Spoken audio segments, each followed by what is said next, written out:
livestock, be it So malaria, on Sunday you went for be you it went for fire. Gumpa yesterday. Thank you. I'm finishing if that's what your problem is. Yeah. Which place are you going there? Who am I talking to? Herbert Pa somebody. Nyamaza kidogo nimalize ile nasema.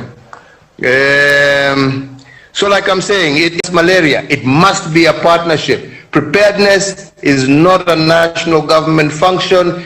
It is a joint function of the government of the Republic of Kenya. And as I said earlier, the government is of 3 arms and 2 levels of government. But we are one government, and we must work together in order to ensure that our country is ready and prepared for any kind of disaster, be it a pandemic, be it terror, be it the health of our livestock, be it malaria. So on Sunday you went for fire. yesterday.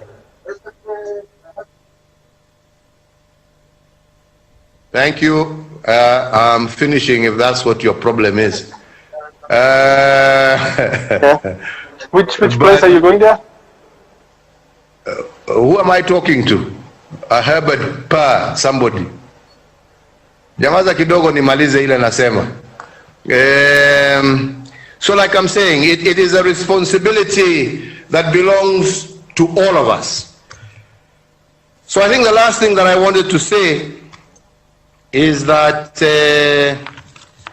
as Governor Oparanya has said, and as I announced last week, we are intent on having a national conference where we shall review we were lucky as well, we saw,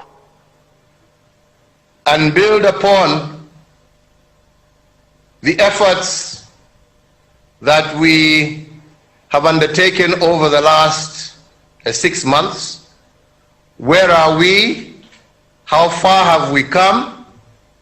And also use the opportunity to plan and to prepare Kenya's post-COVID action plan, which we hope to develop and work in close conjunction with all of you as we move forward.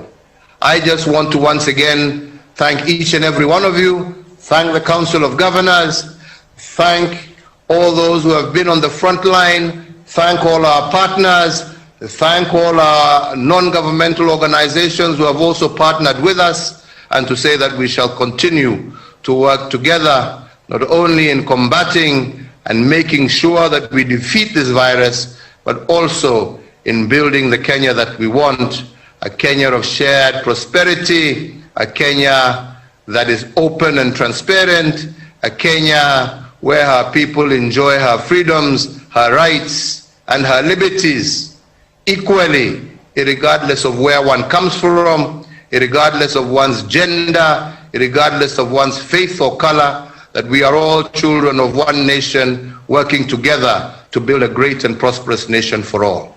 Thank you very much, Governor Oparanya. Thank you very much, governors. Thank you very much, partners.